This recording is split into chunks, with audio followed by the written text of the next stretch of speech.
You ready to knock out some weird news, Jenny? Yes.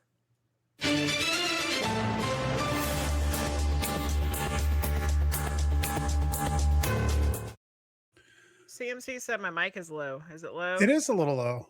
It is a little low. Do I just need to talk into it more? Yeah, maybe Okay, so. how about that? All There you go. right. Let's see. Where are we? What am I doing? If you've got a spooky shop, a haunted attraction, a paranormal book, or a strange little business of your own, you can sponsor the Witching Hours. We offer host-read ads such as this one, where you can sponsor the Weird News segment. You can find pricing and details at thewitchinghourspodcast.com. Come get weird with us. Um, First story tonight: Ukraine war proves profitable for Russian mystics. Hmm. Russia's protracted war with the Ukraine has proven to be particularly fruitful for the country's mystics, as desperate residents have increasingly turned to clairvoyance for answers about their fate of their loved ones. Since the full scale battle began over 4 years ago, the esoteric services market in Russia has reportedly grown 20 to 30% annually and is now a staggering $27 billion industry. Wow. $27 billion? 27 billion with a B. Clients often turn to clairvoyance in the hopes of learning how their loved ones have fared in the fight as maddening months of silence stretch on without any answers from officials.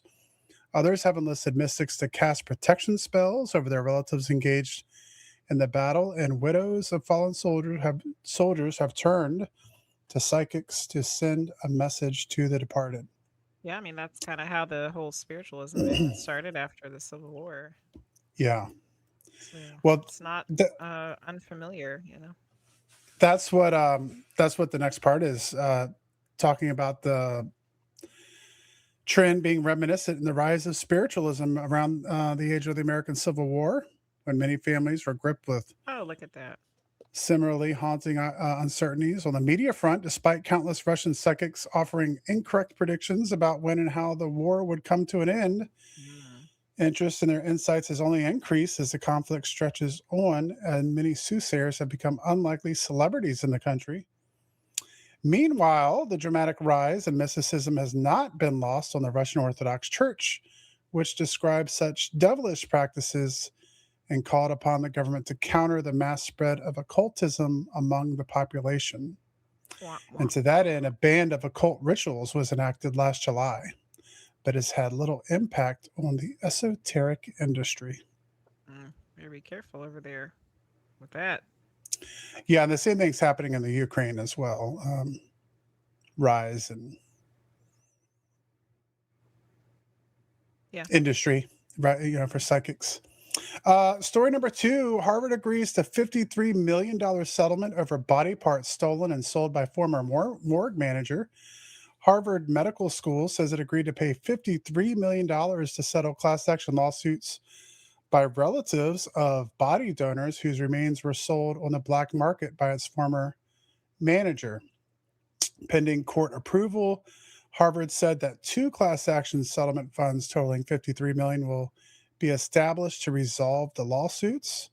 A Harvard Medical School spokesperson on Thursday referred to the letter when asked to comment and said they had no additional information to share.